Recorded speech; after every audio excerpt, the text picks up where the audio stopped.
Good morning, Oklahoma, and welcome to Cow-Calf Corner. Our topic this week is information asymmetry in cattle marketing. An interesting topic. What do we mean by information asymmetry?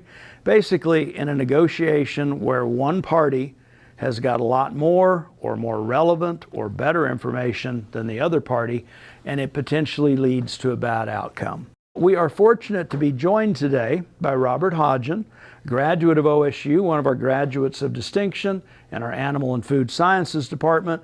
He is actually in town today to tape another interview because he's one of our college's distinguished graduates. He'll be recognized later this fall. Robert's the CEO of King Ranch. I appreciate you making time to do this.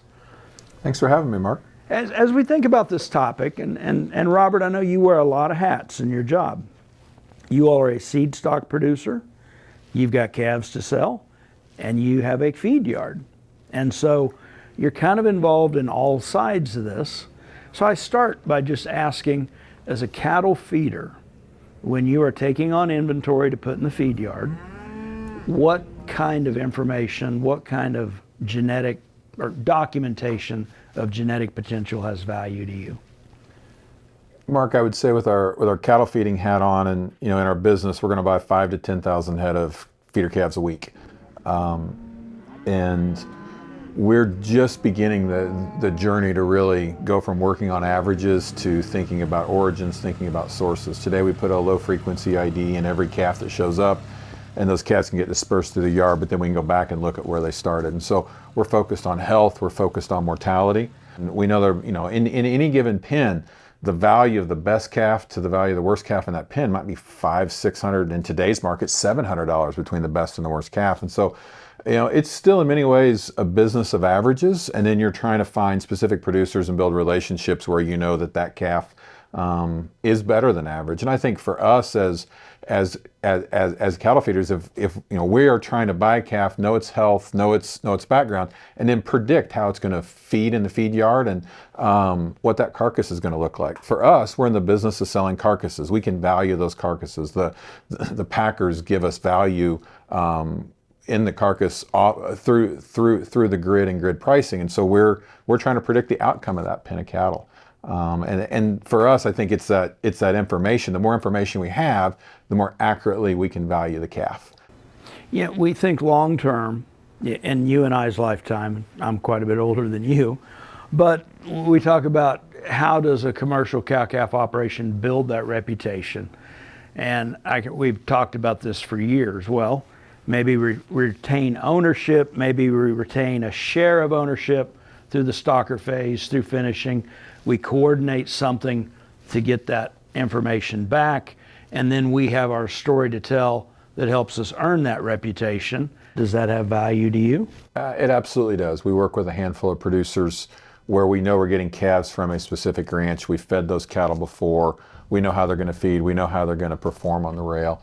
And absolutely, we're willing to pay for those cattle. And in our business, it's correctly valuing them. We just need to know what the calf is going to do, because we make a set of assumptions. And in most cases, we're making a set of assumptions off averages, unfortunately, today. And working off the averages and knowing some are better and some are worse.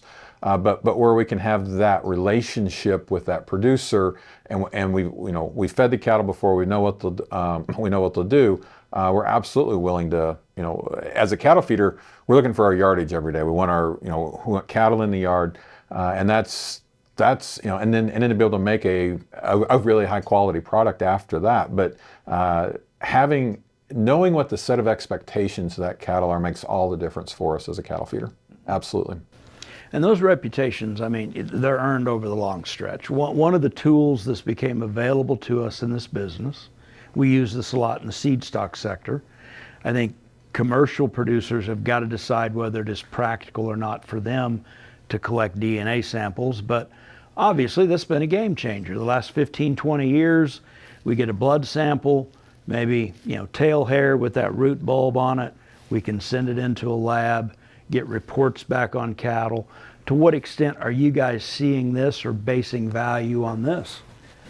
I think at the King Ranch and putting my seed stock producer hat on and my commercial cow-calf producer hat on, we've been taking DNA samples of every cow and every bull that we've kept since 2017. We think we've got one of the largest private databases of cattle genetics in the world, quite honestly, today.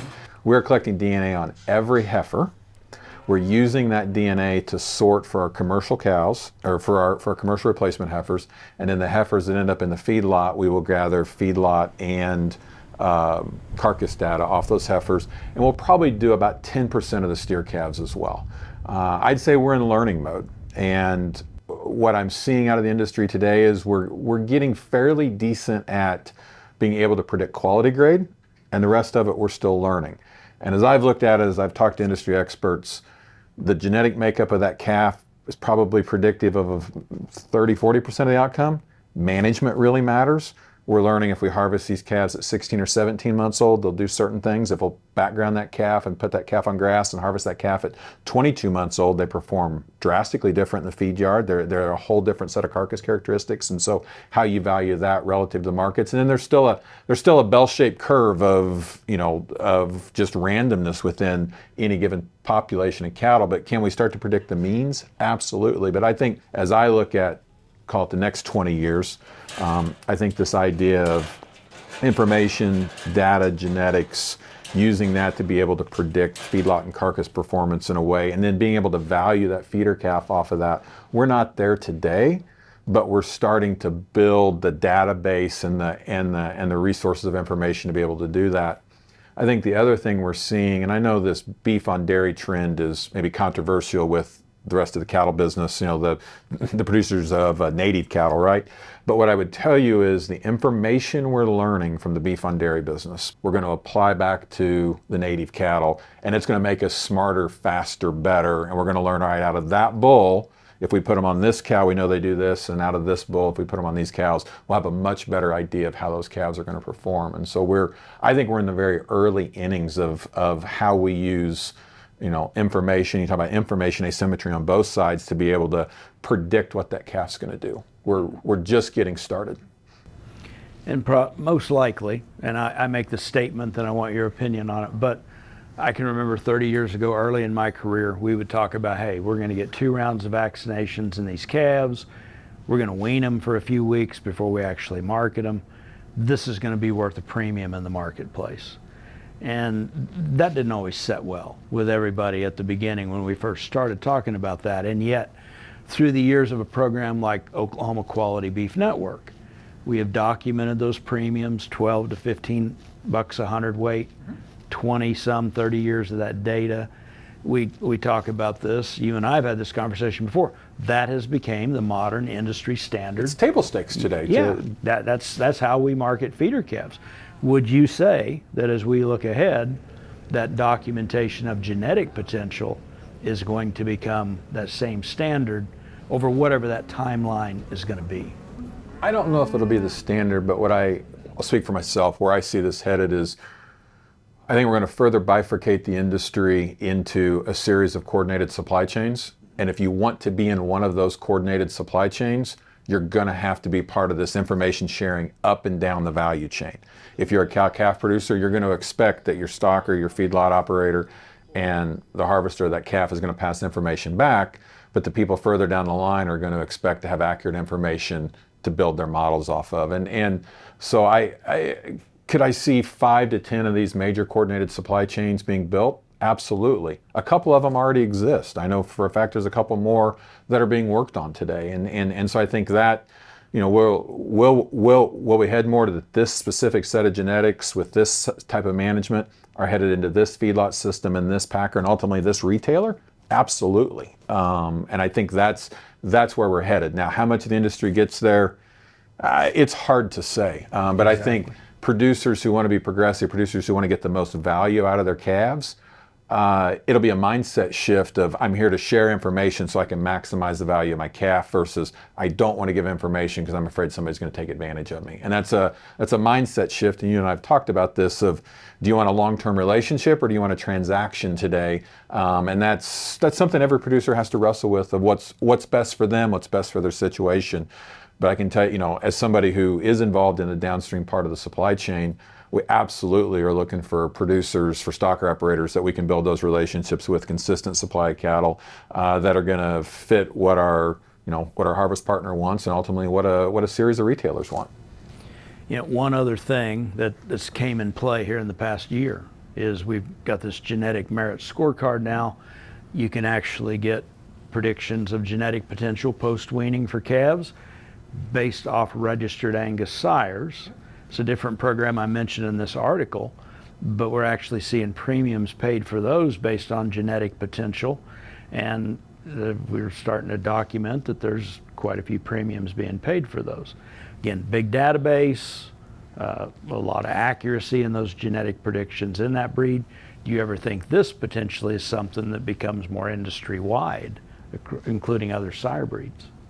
I think it has to. I think anything we can do from the cattle feeder's perspective to be able to more accurately predict those set of outcomes, we will be all over that as an industry. I mean, you've got billions and billions of dollars at play here. You've got very financially sophisticated owners of these businesses.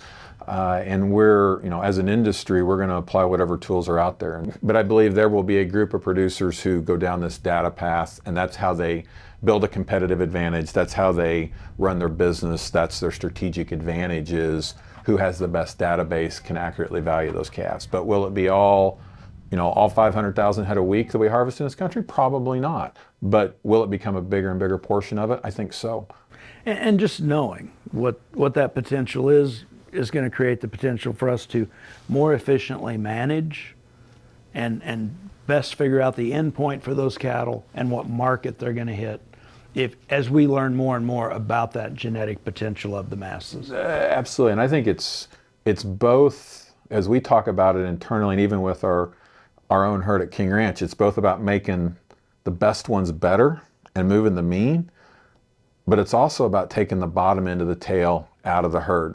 So you talk about using, DNA, we talk about DNA to sort heifers. If the DNA says she's likely to never make a choice calf, well, let's not replicate those genetics. And as we think about in our system, we start with 125 new bulls a year. By the time we've got a 4-year-old bull, we've got 10 to 20 verified carcass data points out of that bull when he's 4. Using that data to go back and sort those 4-year-old bulls, that even though he's out there doing his job, hey, he never made a choice calf out of the carcasses, he needs to go. And this is one that made half prime calves. What's in that genetic database and in that line of cattle to make sure that we're perpetuating that? So it's both, moving the mean, but it's cutting the bottom end of the tail of these cattle off better, at least performance. And there's lots of ways to make money, whether it's growth or carcass quality. Certainly on the cow side, we're learning a lot more about fertility and how do we make cows that are going to get bred to calve at 24 months consistently. And so it's the whole package, but it's both the good ones and the bottom end of every herd. Mm-hmm. Robert, I really appreciate you making the time to be here and share with us on Cow-Calf Corner. Always appreciate you guys joining us on Cow-Calf Corner, and look forward to seeing you next week. Thanks, Robert. Thanks, Mark, for having me.